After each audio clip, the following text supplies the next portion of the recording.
Hi hello ಎಲ್ರಿಗೂ ನಮಸ್ಕಾರ. ಎಲ್ಲರೂ ಹೇಗಿದ್ದೀರಾ? ಎಲ್ಲರೂ ಚೆನ್ನಾಗಿದ್ದೀರಾ ಅಂತ ಭಾವಿಸ್ತೀನಿ. ಸೊ ಇವತ್ತಿನ ವಿಡಿಯೋದಲ್ಲಿ ನಾನು ನಿಮಗೆ ಬೆಂಗಳೂರಲ್ಲಿರುವಂಥ ಗಣಪತೀಸ್ಗಳನ್ನು ಎಲ್ಲ ತೋರಿಸ್ತೀನಿ.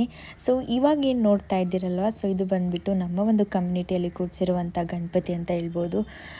ಸೊ ಗಣಪತಿ ಹಬ್ಬ ಬಂತಂದರೆ ನನಗೆ ತುಂಬಾ ಇಷ್ಟ ಅಂತ ಹೇಳ್ತೀನಿ. ಬಿಕಾಸ್ ಅದು ಒಂದು ಗಣಪತಿನ ನಾವು ನೋಡಿದಾಗ ನಮ್ಮಲ್ಲಿ ಬರುವಂಥ ವೈಬು ಆ್ಯಂಡ್ ಅದು ಆರತಿ ಸಾಂಗ್ ಇರುತ್ತಲ್ಲ, ಸೊ ಅದನ್ನು ಕೇಳಿದಾಗಂತೂ ಮನಸ್ಸಿಗೆ ತುಂಬಾ ಒಂಥರ ಪೀಸ್ ಅಂತ ಅನಿಸುತ್ತೆ ಅಂತ ಹೇಳ್ಬೋದು. ನಾವೇನು ಮಂಗಳಾರತಿ ಮಾಡ್ತಾ ಇರ್ತೀವಲ್ಲ ಎವ್ರಿ ಈವ್ನಿಂಗು, ಈವನ್ ನಮ್ಮ ಕಮ್ಯುನಿಟಿಯಲ್ಲಿ ಒಂಥರ ವೈಬ್ ಕ್ರಿಯೇಟ್ ಆಗುತ್ತೆ ಅಂತ ಹೇಳ್ಬೋದು. ತುಂಬ ಪಾಸಿಟಿವ್ ವೈಬ್ ಕ್ರಿಯೇಟ್ ಆಗುತ್ತೆ. ಅದಕ್ಕೋಸ್ಕರ ನನಗೆ ತುಂಬಾ ಇಷ್ಟ ಅಂತ ಹೇಳ್ಬೋದು ಗಣಪತಿ ಹಬ್ಬ. ಸೊ ನೀವೆಲ್ಲರೂ ಹೇಗೆ ಆಚರಿಸಿದೆ ಅಂತ ಕಮೆಂಟಲ್ಲಿ ನನಗೆ ಕಮೆಂಟ್ ಮಾಡಿ ತಿಳಿಸಿ. ನಮ್ಮದಂದ್ರೂ ತುಂಬಾ ಚೆನ್ನಾಗಾಯಿತು ಅಂತ ಹೇಳ್ಬೋದು ಗಣಪತಿ ಹಬ್ಬ. ಹಾಗೆ ನಾನು ಶಾರ್ಟ್ಸ್ ಕೂಡ ಹಾಕಿದ್ದೀನಿ, ಸೊ ಅದರಲ್ಲಿ ನೀವು ನೋಡಿರ್ತೀರ ಆಲ್ಮೋಸ್ಟು. ಸೊ ಎಲ್ಲಾನು ನೋಡ್ಕೊಂಡು ಬರೋಣ ಅಂತ ಅಂದ್ಕೊಂಡ್ಬಿಟ್ಟು ನಾವು ಡೇ 1ಇಂದನೇ ಹೋಗಿದ್ವು ಅಂತ ಹೇಳ್ಬೋದು. ಲೈಕ್ ಕೂಡಿಸಿರೋ ಡೇಯಿಂದನೇ ತುಂಬಾ ಚೆನ್ನಾಗಿ ದೊಡ್ಡದಾಗಿರುವಂಥ ಗಣಪತಿಗಳನ್ನೆಲ್ಲ ಬ್ಯಾಂಗ್ಳೂರಲ್ಲಿ ಕೂಡಿಸಿದ್ರು ಅಂತ ಹೇಳ್ಬೋದು. ಇವನ್ ಗಲ್ಲಿ ತುಂಬಾ ಗಣಪತಿಗಳನ್ನೆಲ್ಲ ಕೂಡಿಸಿದ್ರು. ನೋಡೋಕ್ಕೆ ತುಂಬಾ ಚೆನ್ನಾಗಿ ಅನಿಸ್ತಾಯಿತ್ತು ಅಂತ ಹೇಳ್ಬೋದು. ಹಾಗೆ ಯಾರೆಲ್ಲ ನನ್ನ ಚಾನಲ್ನ ಸಬ್ಸ್ಕ್ರೈಬ್ ಮಾಡದೆ ವೀಡಿಯೋಸ್ ನೋಡ್ತಾ ಇದ್ದೀರಲ್ಲ, so please do subscribe to my YouTube channel. Subscribe ಮಾಡಿಕೊಂಡು ಸಪೋರ್ಟ್ ಮಾಡಿ ಅಂತ ಹೇಳ್ತೀನಿ. ಇದು ನೋಡ್ತಾ ಇದ್ದೀರಲ್ವ, ಈ ಒಂದು ಗಣಪತಿನೂ ಕೂಡ ತುಂಬಾ ದೊಡ್ಡದಾಗಿತ್ತು. ಮತ್ತು ಕೈಗಳು ನೋಡ್ಬೋದು ನೀವು, ನೋಡೋಕ್ಕೆ ಒಂಥರ ತುಂಬಾ ಚೆನ್ನಾಗಿತ್ತು. ಆ್ಯಂಡ್ ಡಿಫ್ರೆಂಟ್ ಕಾನ್ಸೆಪ್ಟಲ್ಲಿ ಗಣಪತಿಗಳು ಇತ್ತು. ಲೈಕ್ ನಿಂತಿರೋ ಕಾನ್ಸೆಪ್ಟ್ ಇರ್ಬೋದು, ಅದೇನೋ ಹಿಡ್ಕೊಂಡಿರೋದು ಕೆಳಗಡೆ, ಆ ಥರ ಎಲ್ಲ ಕಾನ್ಸೆಪ್ಟಿಂದ ಗಣಪತಿಗಳು ತುಂಬಾ ಚೆನ್ನಾಗಿ ದೊಡ್ಡದಾಗಿತ್ತು ಅಂತ ಹೇಳ್ಬೋದು. ನೋಡೋಕ್ಕೆ 2 ಕಣ್ಗಳು ಸಾಲದು ಅಂತ ಹೇಳ್ಬೋದು. ಸೊ ನೀವು ಇವಾಗನೇ ನೋಡ್ತಾ ಇದ್ದೀರಲ್ವ, ಸೊ ಇದನ್ನು ನಾನು 5th ಡೇ ಅಂದರೆ ಸಂಡೇ ಅಲ್ವಾ, ಸಂಡೇ ಆ್ಯಸ್ ಯೂಶುವಲ್ ಎಲ್ರಿಗೂ ಹಾಲಿಡೇ ಇರುತ್ತೆ ಅಂತ ಹೇಳ್ಬಿಟ್ಟು ಅವತ್ತು ತುಂಬ ಗಣಪತಿಗಳೆಲ್ಲ ವಿಸರ್ಜನೆ ಆಗ್ತಾಯಿತ್ತು. ಸೊ ಅದೆಲ್ಲ ಗಣಪತಿಗಳಂತ ಹೇಳ್ಬೋದು. ಹಾಗೆ ಕವರ್ ಏನಕ್ಕೆ ಹಾಕಿದ್ದಾರೆ ಮೇಲೆ ಅಂತಂದರೆ ಲೈಟಾಗಿ ಮಳೆ ಬರ್ತಾಯಿತ್ತು. ಸೊ ಅದಕ್ಕೋಸ್ಕರ ಆಲ್ಮೋಸ್ಟ್ ಕವರ್ನ ಹಾಕಿದ್ರು. ಅದರಿಂದ ಸ್ವಲ್ಪ ಮುಖಗಳ ಅಷ್ಟು ಕಾಣಿಸಿಲ್ಲ ಅಂತ ಹೇಳ್ಬೋದು. ಹಾಗೆ ಈ ಒಂದು ಗಣಪತಿ ನೋಡ್ಬೋದು. ಹಾಗೆ ಪಕ್ಕದಲ್ಲಿ ಈ ಥರ ಹಾರ ಹಾಕ್ಬಿಟ್ಟು ನಿಂದ್ರಿಸಿದ್ರು. ಲೈಕ್ ಐ ಡೋಂಟ್ ನೋ ಏನಕ್ಕಂತ ಆ ಥರ, ಬಟ್ ತುಂಬಾ ಚೆನ್ನಾಗಿತ್ತು ಅಂತ ಹೇಳ್ಬೋದು ಗಣಪತಿ. ಆ್ಯಂಡ್ ಇನ್ನೊಂದು ಏನು ಬೆಸ್ಟ್ ಪಾರ್ಟ್ ಅಂತಂದರೆ, ಈ ಬ್ಯಾಂಗ್ಳೂರಲ್ಲಿ ಗಣಪತಿಗಳನ್ನು ಒಂದು ಗಲ್ಲಿ, ಆ್ಯಕ್ಚುಲಿ ನಮ್ಮದು ಬಂದುಬಿಟ್ಟು ಆ ಸೈಡ್ ಹೋಗಿದ್ವಿ, ಶಿವಾಜಿನಗರ ಆ ಸೈಡ್ ಗಲ್ಲಿಗಳನ್ನ ನೋಡ್ಕೊಂಡು ಬರೋಣ ಅಂತ ಹೋಗಿದ್ವಿ. ಸೊ ಚಿಕ್ಕ ಗಲ್ಲಿಗಳಲ್ಲಿ ಪಕ್ಕದಲ್ಲಿ ಅಲ್ಲೇ 5 ಮಿನಿಟ್ಸ್ ಡಿಸ್ಟೆನ್ಸ್ ಅಂತ ಹೇಳ್ಬೋದು. ಅಷ್ಟಕ್ಕಲ್ಲೇ ತುಂಬಾ ಗಣಪತಿಗಳನ್ನೆಲ್ಲ ಕೂಡಿಸಿದ್ರು ಅಂತ ಹೇಳ್ಬೋದು. ಅವರ ಒಂದು ಭಕ್ತಿಯಿಂದ ಕೂಡಿಸಿದ್ರು. ಆ್ಯಂಡ್ ತುಂಬಾ ಕಾಂಪಿಟೇಷನ್ಸ್ ಇರಲಿ ಅದನ್ನೆಲ್ಲನೂ ಕೂಡ ಕಂಡಕ್ಟ್ ಮಾಡಿದರು. ಆ್ಯಂಡ್ ನೀವು ನೋಡ್ಬೋದು ಇವಾಗ ಟ್ರ್ಯಾಕ್ಟರಲ್ಲಿ ಪ್ರತಿ ವರ್ಷವೂ ಅಂತ ಹೇಳ್ಬೋದು ಈ ಥರ ಒಂದು ಟ್ರ್ಯಾಕ್ಟರಲ್ಲಿ ಈ ಒಂದು ಏರಿಯಾದಲ್ಲಿ ಗಣಪತಿಗಳು ವಿಸರ್ಜನೆ ಈ ಗಲ್ಲಿಗಳಲ್ಲಿ ಕೂಡಿಸಿದ್ನೆಲ್ಲನೂ ಸೊ ಈ ಥರ ಟ್ರ್ಯಾಕ್ಟರ್ ಮುಖಾಂತರ ಅವನ್ನೆಲ್ಲ ತಗೊಂಡು ಬಂದು ವಿಸರ್ಜನೆ ಮಾಡ್ತಾರೆ. ಸೊ ಸೇಮ್ ಸಿಚುವೇಶನ್ ಅಂತ ಹೇಳ್ಬೋದು. ಲಾಸ್ಟ್ ಇಯರು ಕೂಡ ಈ ಥರ ಎಲ್ಲ ನೋಡಿದ್ವಿ ನಾವು. ಆ್ಯಕ್ಚುಲಿ ಹೇಳಬೇಕಂದ್ರೆ ಪ್ರತಿ ವರ್ಷ ಕೂಡ ನಾನು ನನ್ನ ಹಸ್ಬೆಂಡ್ ಹೋಗ್ಬಿಟ್ಟು ತುಂಬಾ ಇಷ್ಟ ನಮಗೆ ಗಣಪತಿಗಳನ್ನೆಲ್ಲ ಹೊರಗಡೆ ಹೋಗ್ಬಿಟ್ಟು ನೋಡೋದು. ಒಂಥರ ವೈಬ್ ಕೊಡುತ್ತೆ ಅಂತ ಹೇಳ್ಬೋದು. ಆ ಸಾಂಗ್ಸ್ ಇರಲಿ, ಆ ದೇವ್ರದ್ದು, ಅದನ್ನೆಲ್ಲನೂ ಕೂಡ ತುಂಬಾ ಚೆನ್ನಾಗಿ ಅನಿಸುತ್ತೆ ಅಂತ ಹೇಳ್ಬೋದು. ನಾವು ಪ್ರತಿ ವರ್ಷ ಮಿಸ್ ಮಾಡದೆ ಎಲ್ಲ ಗಣಪತಿಗಳನ್ನು ನೋಡೋಕ್ಕೆ ಹೋಗ್ತೀವಿ ಅಂತ ಹೇಳ್ಬೋದು. ಎಲ್ಲ ಗಣಪತಿಗಳು ಪ್ರತಿಯೊಂದು ಕೂಡ ತುಂಬಾ ದೊಡ್ಡದಾಗಿ ತುಂಬಾ ಸುಂದರವಾಗಿದ್ದು. ಆ್ಯಂಡ್ ಅದರಲ್ಲಿ ಅದಕ್ಕೆ ಹಾಕಿರುವಂಥ ಹೂವಾಗಿರಲಿ, ಹಾರ ಆಗಿರಲಿ, ಅದನ್ನು ನೋಡಿದ ತಕ್ಷಣವೇ ಒಂಥರ ಎಷ್ಟೋ ಪಾಸಿಟಿವ್ ವೈಬ್ಸ್ ಬರ್ತಾಯಿತ್ತು ಅಂತ ಹೇಳ್ಬೋದು. ಅದಕ್ಕೋಸ್ಕರ ಪರ್ಸ್ನಲಿ ನಮಗಂತೂ ಗಣಪತಿ ಹಬ್ಬ ತುಂಬಾ ಇಷ್ಟ ಆಗುತ್ತೆ ಅಂತ ಹೇಳ್ಬೋದು. ಆ್ಯಂಡ್ ಇನ್ನೊಂದೇನೆಂದರೆ ಇಲ್ಲಿ ಪ್ರಸಾದನಂತೂ ಏನೂ ಕಮ್ಮಿ ಇರಲ್ಲ ಅಂತ ಹೇಳ್ಬೋದು. ಪ್ರತಿಯೊಂದನ್ನು ಕೂಡ ಇಲ್ಲಿ ಲೈಕ್ ಏನಂದರೆ ವಿಸರ್ಜನೆ ಟೈಮೆಲ್ಲ ತೊಗೊಳುತ್ತೆ ಅಲ್ವಾ, ಡ್ಯಾನ್ಸ್ ಎಲ್ಲ ಮಾಡಿರ್ತಾರೆ ಕೆಳಗಡೆ. ಸೊ ಮತ್ತು ಭಕ್ತಾದಿಗಳು ಲೈಕ್ ಏನಾದರೂ ಅವ್ರಿಗೆ ಇಷ್ಟ ಇದ್ದರೆ ಕೊಡೋಣ ಅಂತ ಅಂದ್ಕೊಂಡ್ಬಿಟ್ಟು ಪ್ರಸಾದನೆಲ್ಲ ಮಾಡ್ಕೊಂಡು ಬಂದಿರ್ತಾರಲ್ವ, ಸೊ ಅದನ್ನೆಲ್ಲನೂ ಕೂಡ ಈ ಏರಿಯಾದಲ್ಲಿ ಡಿಸ್ಟ್ರಿಬ್ಯೂಟ್ ಮಾಡುತ್ತೆ ಅಂತ ಹೇಳ್ಬೋದು. ಆ್ಯಂಡ್ ನಿಮ್ಗೆ ಇನ್ನೊಂದು ಶಾಕಿಂಗ್ ವಿಷಯ ಏನಂದರೆ, ಪ್ರಸಾದಕ್ಕೆ ಬಂದರೆ ಏನೆಲ್ಲ ಇತ್ತು ಅಂದರೆ ಕಾರ್ನ್ ಇರುತ್ತೆ, ಇಡ್ಲಿ ಇರುತ್ತೆ, ದೋಸೆ ಇರುತ್ತೆ, ಆ್ಯಂಡ್ ಇವನ್ ನಾವು ಬಜ್ಜಿನ ತಿಂದ್ವಿ ಅಂತ ಹೇಳ್ಬೋದು. ಅನ್ನ ಇರುತ್ತೆ, ಆಮೇಲೆ ಪುಳಿಯೋಗರೆ, ಡಿಫ್ರೆಂಟ್ ಕೈಂಡ್ಸ್ ಆಫ್ ರೈಸು, ಅದೆಲ್ಲನೂ ಪ್ರತಿಯೊಂದು ಇರುತ್ತೆ ಅಂತ ಹೇಳ್ಬೋದು. ಆ್ಯಂಡ್ ಲಾಸ್ಟ್ ಇಯರ್ ನಾವು ಒಂದು ಕೇಕ್ನೂ ಕೂಡ ತಿಂತಿದ್ವಿ. ಸೊ ಇಯರ್ ಕೇಕ್ ಇರಲಿಲ್ಲ, ಬಟ್ ಡಿಫ್ರೆಂಟಾಗಿ ಲಡ್ಡೂಸ್ನೆಲ್ಲ ಕೊಟ್ಟಿದ್ದರು. ಮತ್ತೇನು ಬಿಸ್ಕೆಟ್ಸ್ ಇರಲಿ, ವಾಟರ್ ಇರಲಿ, ಏನಕ್ಕೂ ಕಮ್ಮಿ ಇರಲ್ಲ ಅಂತ ಹೇಳ್ಬೋದು. ಈ ಒಂದು ಏರಿಯಾದಲ್ಲಿ ಏನು ವಿಸರ್ಜನೆ ಮಾಡ್ತಾ ಇರ್ತಾರಲ್ವ, ಸೊ ಆರಾಮಾಗಿ ಹೋಗ್ಬೋದು ಅಂತ ಹೇಳ್ಬೋದು. ಯಾವುದೇ ಟಯರ್ಡ್ ಏನಾದರೂ ಅನಿಸಿದರೆ ಅಲ್ಲೇನಾದರೂ ತಿನ್ನೋಕ್ಕಿರುತ್ತಲ್ವ, ಸೊ ಅದನ್ನು ತಗೊಂಡ್ಬಿಟ್ಟು ತಿನ್ಕೊಳ್ಳೋದು ತುಂಬಾ ಚೆನ್ನಾಗಿರುತ್ತೆ ಅಂತ ಹೇಳ್ತೀನಿ. ಗಣಪತಿ ನೋಡೋಕ್ಕೆ ಅದನ್ನೆಲ್ಲ ಎಂಜಾಯ್ ಮಾಡೋದು. ಸೊ ಗಣಪತಿ ಹಬ್ಬ ಅಂದ್ರೆ ಒಂಥರ ಏನೋ ಸ್ಪೆಷಲ್ ಅಂತ ಹೇಳ್ಬೋದು. ಆ್ಯಂಡ್ ಸ್ಪೆಷಲಿ ಗಣಪತಿ ಅಂತಂದಾಗ ಪ್ರತಿಯೊಬ್ಬರ ಮನೆಯಲ್ಲೂ ಕೂಡ ಗಣಪನ ಇಟ್ಟು ಪೂಜೆ ಮಾಡ್ತೀವಿ ನಾವು. ಯಾವುದೇ ಒಂದು ಶುಭ ಸಮಾರಂಭದಲ್ಲಾಗಿರಲಿ ಫಸ್ಟು ನಾವು ನೆನೆಸ್ಕೊಳ್ಳೋದೇ ಗಣಪತಿ. ಬಿಕಾಸ್ ಏನಕ್ಕಂದರೆ ಗಣಪತಿ ಗಣೇಶ ಏನಂತೀವಲ್ಲ, ಸೊ ಎಲ್ಲ ವಿಘ್ನಗಳನ್ನು ನಿವಾರಿಸ್ತಾನೆ ಅಂತ ಅನ್ನೋ ಒಂದು ಕಾರಣಕ್ಕೆ ನಾವು ಏನೇ ಒಂದು ಒಳ್ಳೆ ಕಾರ್ಯ ಮಾಡಬೇಕಂದ್ರೂ ಗಣೇಶನ ನೆನೆಸ್ಕೊತೀವಿ. ಆ್ಯಂಡ್ ಪ್ರತಿಯೊಬ್ಬರ ಮನೆಯ ಪೂಜೆಯಲ್ಲಿ ಕೂಡ ಗಣೇಶನ ಒಂದು ವಿಗ್ರಹ ಅಥವಾ ಒಂದು ಫೋಟೋ ಇದ್ದೇ ಇರುತ್ತೆ ಅಂತ ಹೇಳ್ಬೋದು. ಆಲ್ಮೋಸ್ಟ್ ಎಲ್ರಿಗೂ ಗೊತ್ತಿರುತ್ತೆ ಹೇಗೆ ಗಣೇಶನ ಜನನ ಆಯಿತು ಅಂತ ಹೇಳಿಬಿಟ್ಟು. ಸೊ ನಾನೊಂದು ಚಿಕ್ಕದಾಗಿ ಸ್ಟೋರಿನ ನರೇಟ್ ಮಾಡ್ತೀನಿ. ಏನಪ್ಪ ಅಂದರೆ ಒಮ್ಮೆ ಪಾರ್ವತಿ ದೇವಿ ಏನು ಮಾಡ್ತಾಳೆ ಅಂದರೆ ಒಂದು ಗೊಂಬೆಯನ್ನು ಸೃಷ್ಟಿಯನ್ನು ಮಾಡ್ತಾಳೆ. ಮಾಡಿಬಿಟ್ಟು ಅದಕ್ಕೆ ಜೀವ ನೀಡ್ತಾಳೆ. ನೀಡಿ ಸ್ನಾನಕ್ಕೆ ಹೋಗುವ ಮುನ್ನ ಗಣೇಶನನ್ನು ಕಾವಲುಗಾರನಾಗಿ ನೇಮಿಸುತ್ತಾಳೆ. ಗಣೇಶನಿಗೆ ಇದು ಕಾವಲು ಮಾಡು ನೀನು ಈ ಗೊಂಬೆನ ಅಂತ ಅವನಿಗೆ ಅವಳು ಸ್ನಾನ ಮಾಡೋಕ್ಕೆ ಹೋಗಿರ್ತಾಳೆ. ಆವಾಗ ಶಿವ ಬರ್ತಾನೆ. ಶಿವ ಬಂದಾಗ ಗಣೇಶನು ಅವನಿಗೆ ಒಳಗಡೆ ಮಾಡೋಕ್ಕೆ ಪ್ರವೇಶ ನೀಡಲ್ಲ, ನಿರಾಕರಿಸುತ್ತಾನೆ. ಯಾಕಂದರೆ ಪಾರ್ವತಿ ಅಮ್ಮ ಹೇಳಿರ್ತಾಳಲ್ವ, ಯಾರನ್ನೂ ಇದು ಮಾಡಬೇಡ ಅಂತ ಅಂದ್ಬಿಟ್ಟು. ಅದಕ್ಕೆ ಅವನು ಶಿವ ಬಂದಾಗ ಗಣೇಶ ಅವನನ್ನು ಒಳಗಡೆ ಪ್ರವೇಶ ಮಾಡಲು ನಿರಾಕರಿಸ್ತಾನೆ.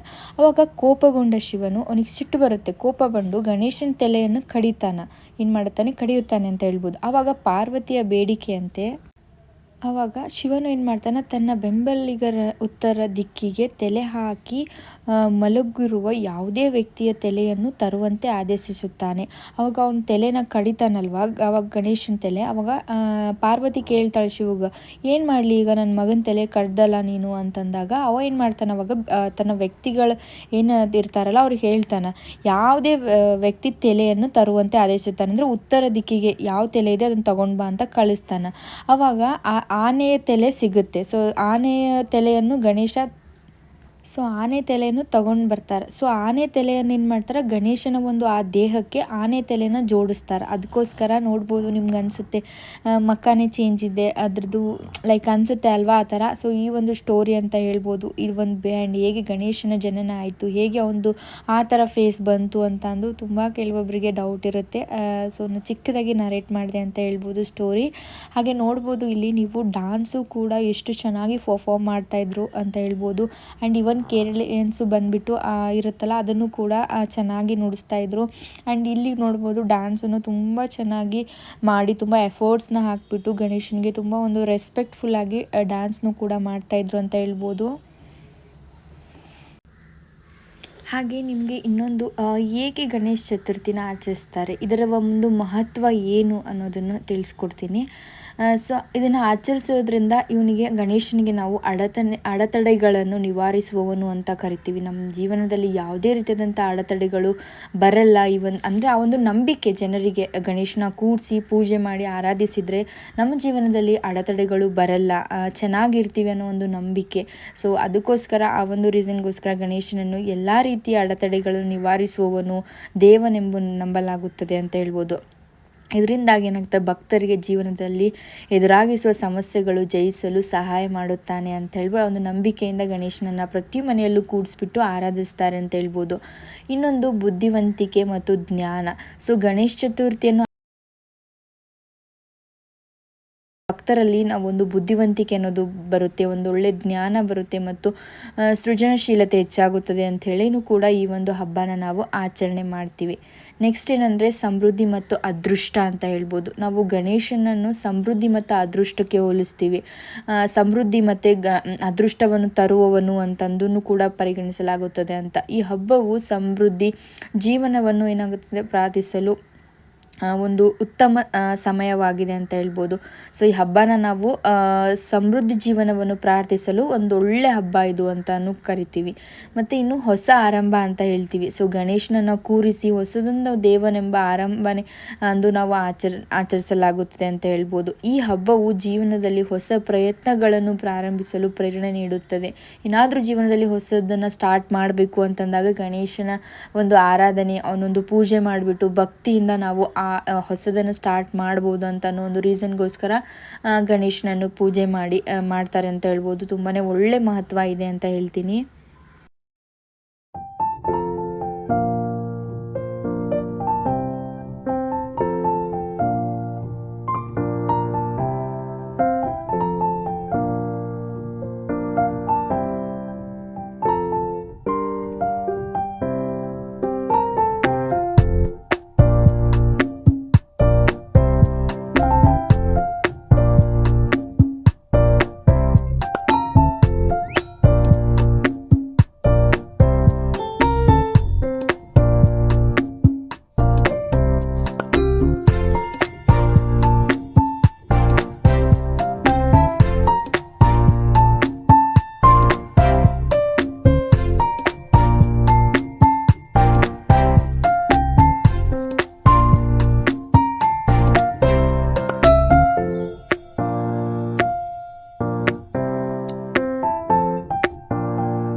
ಸೊ ಇವಾಗ ನೆಕ್ಸ್ಟು ಈ ಒಂದು ಹಬ್ಬದ ಆಚರಣೆ ಹೇಗಿರಬೇಕು, ನಾವು ಹೇಗೆ ಆಚರಣೆ ಮಾಡಬೇಕು ಅನ್ನೋದನ್ನು ಹೇಳ್ತೀನಿ. ಸೊ ಫಸ್ಟ್ ಒಂದು ಮೂರ್ತಿ ಪ್ರತಿಷ್ಠಾಪನೆ ಹೆಂಗೆ ಮಾಡ್ತಾರೆ ಜನರು. ಮೂರ್ತಿ ಪ್ರತಿಷ್ಠಾಪನೆ ಅಂದ್ರೆ ಮಣ್ಣಿನಿಂದನೂ ಮಾಡ್ತಾರೆ. ಸುಮಾರಷ್ಟು ಮಣ್ಣಿನಿಂದ ಮಾಡೋದು ಎಕೋ ಫ್ರೆಂಡ್ಲಿ ಗಣೇಶನೇ ಕೂರಿಸ್ಬೇಕಂತ ಹೇಳ್ತೀನಿ. ಬಿಕಾಸ್ ನಾವು ನದಿಯಲ್ಲಿ ಸಮುದ್ರದಲ್ಲಿ ಆ ಒಂದು ಗಣೇಶನ ಬಿಡೋದ್ರಿಂದ ಯಾವುದೇ ರೀತಿಯಾದಂಥ ಮಣ್ಣಿನಿಂದ ಮಾಡಿದರೆ ಆ ಒಂದು ನೀರಿಗೇನು ಹಾರ್ಮ್ ಆಗಲ್ಲ. ಸೊ ಆ ಒಂದು ರೀಸನ್ಗೋಸ್ಕರ ನಾವು ಮಣ್ಣಿನಿಂದ ಮಾಡಿದಂಥ ಗಣೇಶನ್ಸನ್ನೇ ಯೂಸ್ ಮಾಡಬೇಕು. ಇವಾಗೆಲ್ಲ ಆರ್ಟಿಫಿಷಿಯಲ್ ಕಲರ್ನ ಯೂಸ್ ಮಾಡಿಬಿಟ್ಟು ತುಂಬ ಕೆಮಿಕಲಿ ಕಲರ್ನೆಲ್ಲ ತುಂಬ ನದಿಗೆ ಸಮುದ್ರಕ್ಕೆ ನಾವೇನು ಗಣೇಶನ ಬಿಡಕ್ಕೆ ಹೋಗ್ತೀವಲ್ಲ ತುಂಬಾ ಹಾರ್ಮ್ ಆಗುತ್ತೆ, ಅನಿಮಲ್ಸಿಗೂ ಕೂಡ ಹಾರ್ಮ್ ಆಗುತ್ತೆ. ಸೊ ಆದಷ್ಟು ಎಲ್ಲರೂ ಏನು ಮಾಡಿ ಮಣ್ಣಿನಿಂದ ಮಾಡಿದಂಥ ಎಕೋ ಫ್ರೆಂಡ್ಲಿ ಗಣೇಶನ ಕೂರಿಸಿ ಅಂತ ಹೇಳ್ತೀನಿ. ಸೊ ಆ ರೀತಿ ಒಂದು ಪ್ರತಿಷ್ಠಾಪನೆ ಇರಬೇಕು. ನೆಕ್ಸ್ಟು ಪೂಜೆ ಮತ್ತು ಭಜನೆಗಳು ಹೇಗಿರಬೇಕು ಅಂದರೆ, ಸೊ ಗಣೇಶಿಗೆ ನಾವು ನಿತ್ಯ ಪ್ರತಿದಿನವೂ ಪೂಜೆನ ಸಲ್ಲಿಸಬೇಕು, ಮಂಗಳಾರತಿನ ಮಾಡಬೇಕು. ಸೊ ಭಕ್ತಿಯಿಂದ ನಮಗೆ ಯಾವುದಾದ್ರೂ ಹಾಡನ್ನು ಗೊತ್ತಿದ್ರೆ ಗಣೇಶಂದು ಅದನ್ನು ಹಾಡಬೇಕು ಮಂಗಳಾರತಿ ಮಾಡುವಾಗ. ಅಥವಾ ಇವಾಗೆಲ್ಲ ಮೊಬೈಲಲ್ಲಿ ಆರತಿ ಸಾಂಗ್ಸ್ಗಳನ್ನೆಲ್ಲ ಹಚ್ತಾರೆ. ಸೊ ಆ ರೀತಿಯೂ ಕೂಡ ನೀವು ಒಂದು ಭಕ್ತಿನ ನೀವು ತೋರಿಸ್ಕೊಂಡು ಗಣೇಶನ ಮುಂದೆ ನೀವು ನೀವು ಪೂಜೆನ ಮಾಡ್ಬೋದು ಅಂತ ಹೇಳ್ತೀನಿ. ಸೊ ನೆಕ್ಸ್ಟ್ ಬಂದು ನೈವೇದ್ಯ. ಸೊ ನೈವೇದ್ಯಕ್ಕೆ ಏನು ಕೊಡಬೇಕು, ಗಣೇಶನಿಗೆ ಏನು ಇಷ್ಟ, ಏನು ತುಂಬ ಪ್ರಿಯವಾದದ್ದು ಗಣೇಶನಿಗೆ ಅಂತ ಬಂದಾಗ, ಗಣೇಶನಿಗೆ ತುಂಬಾ ಇಷ್ಟ ಆಗಿರೋದು ಬಂದು ಮೋದಕ ಮತ್ತು ಕಡುಬುಗಳಂತ ಹೇಳ್ಬೋದು. ತುಂಬಾ ಇಷ್ಟ ಗಣೇಶನಿಗೆ ಮೋದಕ ಕಡುಬುಗಳು. ಅದೊಂದು ಹಿಸ್ಟ್ರಿನೇ ಇದೆ ಅದ್ರ ಬಗ್ಗೆ. ಸೊ ಅದಕ್ಕೋಸ್ಕರ ಆದಷ್ಟು ಟ್ರೈ ಮಾಡಿ ಮೋದಕಗಳನ್ನು ಮಾಡೋಕ್ಕೆ, ಕಡುಬುಗಳನ್ನು ಮನೆಯಲ್ಲಿ ತಯಾರು ಮಾಡೋಕ್ಕೆ. ಸೊ ಆ ಒಂದು ಆ ಥರ ನೈವೇದ್ಯಗಳನ್ನು ಅರ್ಪಿಸಿದರೆ ತುಂಬಾ ಇಷ್ಟ ಆಗುತ್ತೆ ಅಂತ ಹೇಳ್ಬೋದು ಗಣೇಶನಿಗೆ. ನೆಕ್ಸ್ಟ್ ಬಂದುಬಿಟ್ಟು ಗಣೇಶ ಚತುರ್ಥಿ ಸುಮಾರು 10 ದಿನಗಳ ಕಾಲ ನಡೆಯುವಂಥ ಹಬ್ಬ ಆಗಿದೆ. ಅಂದರೆ ಇಲ್ಲಿ ಗಣೇಶನ ಸ್ವಲ್ಪ ಜನ ಒಂದು 3 ಡೇಸ್ನ ಕೂಡಿಸ್ತಾರೆ, ಸ್ವಲ್ಪ ಜನ ಒಂದು 5 ಡೇಸು, ಸ್ವಲ್ಪ ಜನ 1 ಡೇಗೆ ವಿಸರ್ಜನೆ ಮಾಡೋರು ಇರ್ತಾರೆ. ಸೊ ಅವರ ಒಂದು ಅನುಕೂಲ ತಕ್ಕಂತೆ ಅವರು ಮಾಡಬೇಕು. ಸೊ 1 ಡೇ ಕೂಡಿಸಿದವ್ರಿಗೆ ಭಕ್ತಿ ಇಲ್ಲ, 3 ದಿನ ಕೂಡಿಸಿದವ್ರಿಗೆ ಭಕ್ತಿ ಇಲ್ಲ, ಆ ಥರ ಎಲ್ಲ ಏನಿಲ್ಲ. ಸೊ ಎಷ್ಟು ನೀವು ಪೂಜೆ ಮಾಡಿ ಆರಾಧನೆ ಮಾಡಿ ಒಂದು ಎಷ್ಟು ಕಾಲೊತ್ತು ಗಣೇಶ ನಿಮ್ಮ ಮನೆಯಲ್ಲಿ ಇರ್ತಾನೋ ಅಷ್ಟೊತ್ತು ನೀವು ಚೆನ್ನಾಗಿ ಪೂಜೆ ಮಾಡಿಬಿಟ್ಟು ಆರಾಧಿಸಿದರೆ ಅಷ್ಟೇ ಗಣೇಶನಿಗೆ ಇಷ್ಟ ಅಂತ ಹೇಳ್ಬೋದು. ಯೂಶ್ವಲಿ ಏನಾಗ್ತದೆ ಅಂದರೆ, ನಾವು ಸ್ಕೂಲ್ಗೆ ಬಂದಾಗ ಸ್ಕೂಲ್ ಡೇಸಿಂದನೂ ನನಗೆ ಗಣೇಶ ಹಬ್ಬ ಗೊತ್ತು. ಲೈಕ್ 2nd ಸ್ಟ್ಯಾಂಡರ್ಡ್ 3rd ಸ್ಟ್ಯಾಂಡರ್ಡಿಂದನೂ ಕೂಡ ನಮ್ಮ ಸ್ಕೂಲಲ್ಲಿ ಗಣೇಶನ ಕೂಡಿಸ್ಬಿಟ್ಟು ಕಾಂಪಿಟೇಷನ್ಸ್ಗಳನ್ನೆಲ್ಲ ಇಡ್ತಿದ್ರು. ಲೈಕ್ ಸಿಂಗಿಂಗ್ ಇರ್ಬೋದು, ರಂಗೋಲಿ ಇರ್ಬೋದು, ಅದಕ್ಕೊಂದಿಷ್ಟು ಪ್ರೈಸ್ಗಳನ್ನು ಕೊಡ್ತಿದ್ರು. ಆ್ಯಂಡ್ ಇವನ್ ನಮ್ಮದು ಓಣಿಯಲ್ಲಿ ಏನಂದು ಬರ್ತೀವಲ್ಲ, ಸೊ ಓಣಿಯಲ್ಲೂ ಕೂಡ ಗಣೇಶ ಹಬ್ಬ ಬಂತಂದರೆ ಸಾಕು ತುಂಬಾ ಮಜಾ ಮಾಡೋದು. ಲೈಕ್ ಎಲ್ಲ ಕಾಂಪಿಟೇಷನ್ಸ್ಗಳಿರುತ್ತೆ, ಯಾರು ಫಸ್ಟ್ ಬರ್ತಾರೆ, ಸೆಕೆಂಡ್ ಬರ್ತಾರೆ, ಆ ಪ್ರೈಸ್ ಏನು ಕೊಡ್ತಾರೆ, ಕ್ಯೂರಿಯಾಸಿಟಿ ಅನ್ನೋದು ಇತ್ತು ಅಂತಲೇ ಹೇಳ್ಬೋದು ನಮ್ಮ ಒಂದು ಚೈಲ್ಡ್ಹುಡ್ ಡೇಸಲ್ಲಿ. ಸೊ ಅದು ಇವತ್ತಿಗೂ ಫಾಲೋ ಆಗ್ತಾಯಿದೆ ಅಂತ ಹೇಳ್ಬೋದು. ಇವನ್ ನನ್ನ ಮಗಳಿಗೂ ಕೂಡ ಅದನ್ನೆಲ್ಲನೂ ಹೇಳ್ಕೊಡ್ತೀವಿ, ಅದನ್ನು ಕೂಡ ನಾವು ಫಾಲೋ ಮಾಡ್ತೀವಿ ಅಂತ ಹೇಳ್ಬೋದು. ಸ್ಪೆಷಲಿ ನನಗೆ ಗಣೇಶಿಗೆ ನಾನು 2nd ಸ್ಟ್ಯಾಂಡರ್ಡಲ್ಲಿ ಒಂದು ಸಾಂಗ್ನ ಹಾಡಿದ್ದೆ. Almost I am now 27 years old. But 2nd ಸ್ಟ್ಯಾಂಡರ್ಡಲ್ಲಿ ನಾನು ಗಣೇಶನಿಗೆ ಹಾಡಿರೋದು ನನಗೆ ಇನ್ನೂವರೆಗೂ ನೆನಪಿದೆ. ಯಾವ ಸಾಂಗ್ ಹಾಡಿದ್ದೆ, ಅದನ್ನ ಕಲ್ತ್ಕೊಳ್ಳೋಕ್ಕೆ ಎಷ್ಟು ಟ್ರೈ ಮಾಡಿದ್ದೆ ಅಂತ ಅಂದು. ಸೊ ಆ ಒಂದು ಮೆಮ್ರಿನ ಮತ್ತೆ ರಿಕಾಲ್ ಮಾಡಬೇಕಂತ ನಾನು ಯಾವ ಹಾಡನ್ನು ಹಾಡಿದ್ವಿ, ನನ್ನ ಧ್ವನಿನ ಅಷ್ಟು ಚೆನ್ನಾಗಿ ಸಿಂಗರ್ ಟೈಪ್ ಇಲ್ಲ, ಬಟ್ ಭಕ್ತಿಯಿಂದ ನಾನು ಹಾಡ್ತಾ ಇದ್ದೀನಿ ಅಂತ ಹೇಳ್ಬೋದು. ಸೊ ಒಂದು ಚಿಕ್ಕದಾಗಿ ಗಣೇಶನಿಗೆ ನಾನು ನಮ್ಮ ಸ್ಕೂಲ್ ಡೇಸಲ್ಲಿ ನಾನು 2nd ಸ್ಟ್ಯಾಂಡರ್ಡ್ದಾಗ ಹಾಡಿದಂತಹ ಸಾಂಗ್ನ ಹಾಡ್ತೀನಿ ಇವಾಗ. Okay, let start. ಗಜಮುಖನೇ ಗಣಪತಿಯೇ ನಿನಗೆ ವಂದನೆ, ನಂಬಿದವರ ಬಾಳಿನ ಕಲ್ಪತರು ನೀನೆ. ಗಜಮುಖನೇ ಗಣಪತಿಯೇ ನಿನಗೆ ವಂದನೆ, ನಂಬಿದವರ ಬಾಳಿನ ಕಲ್ಪತರು ನೀನೆ. ಭಾದ್ರಪದ ಶುಕ್ಲದ ಚೌತಿಯಂದು ನೀ ಮನೆ ಮನೆಗೂ ದಯ ಮಾಡಿ ಹರಸು ಎಂದು. ಭಾದ್ರಪದ ಶುಕ್ಲದ ಚೌತಿಯಂದು ನೀ ಮನೆ ಮನೆಗೂ ದಯ ಮಾಡಿ ಹರಸು ಎಂದು. ನಿನ್ನ ಸನ್ನಿಧಾನಕ್ಕೆ ತಲೆಬಾಗಿ ಕೈ ಮುಗಿದು ಬೇಡುವ ಭಕ್ತರಿಗೆ ನೀನೇ ದಯಾ ಸಿಂಧು. ಗಜಮುಖನೇ ಗಣಪತಿಯೇ ನಿನಗೆ ವಂದನೆ, ನಂಬಿದವರ ಬಾಳಿನ ಕಲ್ಪತರು ನೀನೆ. ಈರೇಳು ಲೋಕದ ಅಣುವಿನ ಇಹಪರದ ಸಾಧನೆಗೆ ನೀನೆ ಕಾರಣ. ಈರೇಳು ಲೋಕದ ಅಣುವಿನ ಇಹ ಪರದ ಸಾಧನೆಗೆ ನೀನೆ ಕಾರಣ, ನಿನ್ನೊಲವೇ ನೋಟದ ಹೊನ್ನು ಹೊನ್ನು ಕಿರಣ, ನೀಡಿದರೆ ಸಾಕಯ್ಯ ಜನ್ಮ ಪಾವನ. ಗಜಮುಖನೇ ಗಣಪತಿಯೇ ನಿನಗೆ ವಂದನೆ, ನಂಬಿದವರ ಬಾಳಿನ ಕಲ್ಪತರು ನೀನೆ. ಪಾರ್ವತಿ ಪರಶಿವನ ಪ್ರೇಮ ಪುತ್ರನೇ, ಪಾಲಿಸುವ ಪರದೈವ ಬೇರೆ ಕಾಣೆ. ಪಾರ್ವತಿ ಪರಶಿವನ ಪ್ರೇಮ ಪುತ್ರನೇ, ಪಾಲಿಸುವ ಪರದೈವ ಬೇರೆ ಕಾಣೆ. ಗಜಮುಖನೇ ಗಣಪತಿಯೇ ನಿನಗೆ ವಂದನೆ, ನಂಬಿದವರ ಬಾಳಿನ ಕಲ್ಪತರು ನೀನೆ. ಸೊ ಎಲ್ಲರಿಗೂ ಗೌರಿ ಗಣೇಶ ಹಬ್ಬದ ಹಾರ್ದಿಕ ಶುಭಾಶಯಗಳು. ಎಲ್ಲರ ಜೀವನದಲ್ಲೂ ಕಷ್ಟಗಳು ಎಲ್ಲನೂ ನಿವಾರಣೆ ಆಗಲಿ, ಎಲ್ಲರೂ ತುಂಬಾ ಚೆನ್ನಾಗಿರಲಿ. ಎಲ್ಲರ ಲೈಫಲ್ಲೂ ಕೂಡ ಕಷ್ಟಗಳು ಆದಷ್ಟು ಕಡಿಮೆ ಇರಲಿ. ಕಷ್ಟಗಳು ಬಂದರೂ ಕೂಡ ಅದನ್ನು ಎದುರಿಸುವ ಶಕ್ತಿ ಗಣೇಶ ನೀನು ಪ್ರತಿಯೊಬ್ಬರಿಗೂ ಕೊಡು ಅಂತ ನನ್ನ ಒಂದು ತುಂಬ ಮನಸ್ಸಿನಿಂದ ಹಾರೈಸ್ತೀನಿ. ಸೊ ಈ ಒಂದು ವಿಡಿಯೋ ನನಗೆ ತುಂಬಾ ಸ್ಪೆಷಲ್ ಅಂತ ಹೇಳ್ಬೋದು. ಬಿಕಾಸ್ ನಾನು ನೋಡಿರುವಂಥ ಪ್ರತಿಯೊಂದು ಗಣೇಶನೂ ಕೂಡ ಆದಷ್ಟು ವಿಡಿಯೋದಲ್ಲಿ ನಾನು ತೊಗೊಂಡ್ಬಿಟ್ಟು ಕ್ಯಾಪ್ಚರ್ ಮಾಡಿಬಿಟ್ಟು ಅಪ್ಲೋಡ್ ಮಾಡೋಕ್ಕೆ ಟ್ರೈ ಮಾಡಿದ್ದೀನಿ. ಆ್ಯಂಡ್ ಇವನ್ ನನ್ನ ಶಾರ್ಟ್ಸ್ಗಳು ಕೂಡ ಸುಮಾರಷ್ಟು ನಾನು ಗಣೇಶಂದೇ ಹಾಕಿದ್ದೀನಿ. ಬಿಕಾಸ್ ನನಗೆ ಸ್ಪೆಷಲಿ ತುಂಬಾ ಪ್ರಿಯ ಅಂತ ಹೇಳ್ಬೋದು ಗಣೇಶ. ಆ ಮೂರ್ತಿ ನೋಡೋಕ್ಕೆ ಒಂಥರ ತುಂಬ ಚೆನ್ನಾಗಿ ನನ್ನ ಒಂದು ಮೆಮ್ರೀಸ್ಗೋಸ್ಕರ ಅಥವಾ ನಾನು ನೆಕ್ಸ್ಟ್ ಇಯರ್ ತೆಗೆದು ನೋಡಿದಾಗ ಇಷ್ಟೆಲ್ಲ ಗಣೇಶನ ನೋಡಿದೆ ಅಂತಲೂ ಒಂದು ತೃಪ್ತಿ. ಲೈಕ್ ಲಾಸ್ಟ್ ಇಯರು ನಾನು ಇವನ್ ಶಾರ್ಟ್ಸ್ಗಳನ್ನೆಲ್ಲ ಹಾಕಿದ್ದೆ. ಸೊ ಅದನ್ನು ಈ ವರ್ಷ ನೋಡಿದಾಗ ನನಗೆ ತುಂಬಾ ಸಂತೋಷ ಅಂತ ಅನಿಸ್ತು. ಸೊ ನನ್ನ ಒಂದು ಖುಷಿ ಅಂತಲೇ ಹೇಳ್ಬೋದು. ಆ್ಯಂಡ್ ನಿಮಗೂ ಕೂಡ ತೋರಿಸ್ಬೇಕು ಹೇಗಿದ್ದಾವೆ ಗಣೇಶಗಳು ಬೆಂಗಳೂರಲ್ಲಿ ಸ್ಪೆಷಲಿ ಅಂತ ತೋರಿಸ್ಬೇಕಂತ ಅನ್ನೋ ಒಂದು ರೀಸನ್ಗೋಸ್ಕರ ಸುಮಾರಷ್ಟು ವೀಡಿಯೋಸ್ಗಳೆಲ್ಲ ಮಾಡ್ಕೊಂಡಿದ್ದೀನಿ. ಹೋಪ್ ನಿಮಗೆ ಈ ಒಂದು ವೀಡಿಯೋಸ್ ಇಷ್ಟ ಆಗುತ್ತೆ ಅಂದ್ಕೊಂಡಿದ್ದೀನಿ. ಯಾರಿಗೆಲ್ಲ ನನ್ನ ವೀಡಿಯೋ ಇಷ್ಟ ಆಗಿದ್ದರೆ ಲೈಕ್ ಮಾಡಿ, ಶೇರ್ ಮಾಡಿ.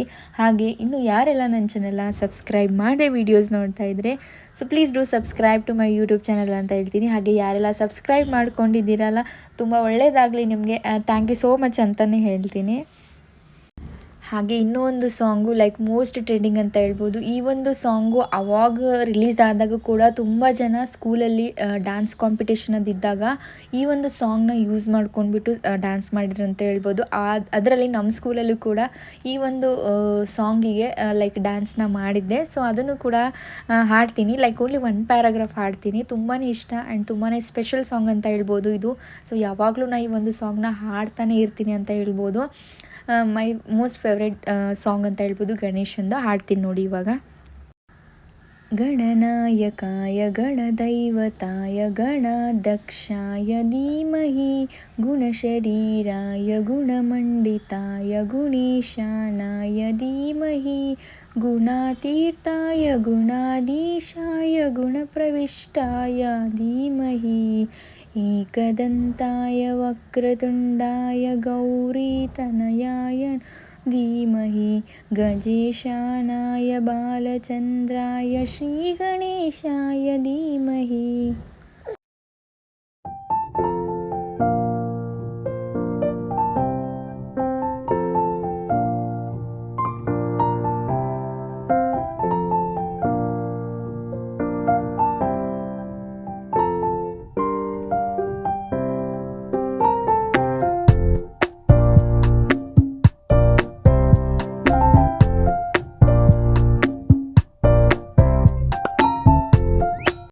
ಸೊ ಆ್ಯಂಡ್ ಇಲ್ಲಿ ನೋಡ್ತಾ ಇದ್ದೀರಲ್ವ, ಸೊ ಈ ಒಂದು ಗಣಪತಿ ನನಗೆ ತುಂಬಾ ಇಷ್ಟ ಆಯ್ತು ಅಂತ ಹೇಳ್ಬೋದು. ಆ್ಯಂಡ್ ಇವನ್ ಇದನ್ನು ನಾವು ಫಸ್ಟ್ ಡೇ ಏನು ಗಣೇಶನ ಕೂಡಿಸ್ತಾ ಇದ್ದಾರಲ್ಲ, ಸೊ ಆ ಡೇನೇ ಹೋಗಿ ನೋಡ್ಕೊಂಡಿದ್ದೆ ಅಂತ ಹೇಳ್ಬೋದು. ತುಂಬಾ ಫಾಸ್ಟಾಗಿ ಕೂಡಿಸಿದ್ರು. ಹಾಗೆ ಡೆಕೋರೇಷನ್ ಕೂಡ ತುಂಬಾ ಚೆನ್ನಾಗಿತ್ತು. ಸೊ ಇದು ಆ ಪ್ಲೇಸ್ಗೆ ಎಂಟ್ರ್ ಆದ ತಕ್ಷಣ ನನಗೆ ಅಲ್ಲಿ ಪ್ಲೇಸ್ನ ಬಿಟ್ಟು ಬರೋಕ್ಕೆ ಮನಸ್ಸಾಗ್ತಿರ್ಲಿಲ್ಲ. ಅಷ್ಟೊಂದು ಸಖತ್ತಾಗಿ ಡೆಕೋರೇಷನ್ ಆಗಿರಲಿ, ಆ ಒಂದು ಗಣೇಶ ಆಗಿರಲಿ, ಸೊ ಒಳಗಡೆ ಸ್ಪೇಸ್ ತೊಗೊಂಡ್ಬಿಟ್ಟು ತುಂಬ ಚೆನ್ನಾಗಿ ಮಾಡಿದ್ರು ಅಂತ ಹೇಳ್ಬೋದು. ಆ್ಯಂಡ್ ಇದ್ರದ್ದು ಎಕ್ಸಾಕ್ಟ್ ಏರಿಯಾ ನನಗೆ location I don't know, but ನನಗೆ ತುಂಬಾ ಇಷ್ಟವಾಗಿರುವಂಥ ಒಂದು ಪ್ಲೇಸ್ ಅಂತ ಹೇಳ್ಬೋದು ಈ ಒಂದು ಪ್ಲೇಸು. ಸೊ ಇನ್ನೊಂದು ಮುಖ್ಯವಾದ ವಿಷಯನ ಏನು ನಿಮ್ಮೊಟ್ಟಿಗೆ ಶೇರ್ ಮಾಡ್ಕೊತೀನಿ ಅಂದರೆ, ಸೊ ಗಣೇಶನಿಗೆ ಹೆಸರುಗಳು ತುಂಬಾ ಇದಾವೆ ಅಂತ ಹೇಳ್ಬೋದು, ಮತ್ತು ಅದರ ಅರ್ಥಗಳು ಏನಪ್ಪ ಅನ್ನೋದನ್ನು ಹೇಳ್ತೀನಿ.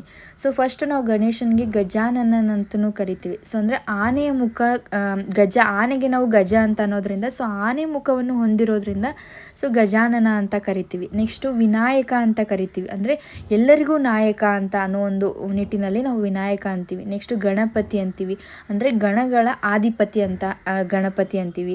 ಏಕದಂತ ಅಂದರೆ ಕೇವಲ ಒಂದು ದಂತ, ಅಂದರೆ ಹಲ್ಲು ಉಳ್ಳವನು, ಒಂದೇ ಒಂದು ಹಲ್ಲು ಇರುತ್ತಲ್ವಾ, ಸೊ ಅದಕ್ಕೋಸ್ಕರ ನಾವು ಏಕದಂತ ಅಂತ ಕರಿತೀವಿ. ನೆಕ್ಸ್ಟ್ ವಿಘ್ನರ, ಅಂದರೆ ವಿಘ್ನಗಳನ್ನು ನಿವಾರಿಸ್ತಾನೆ, ಸೊ ಅದಕ್ಕಂತೀವಿ. ಲಂಬೋದರ ಅಂತೀವಿ, ಅಂದರೆ ದೊಡ್ಡ ಹೊಟ್ಟೆ ಉಳ್ಳವನಿರೋದ್ರಿಂದ ಲಂಬೋದರ ಅಂತ ಕರಿತೀವಿ.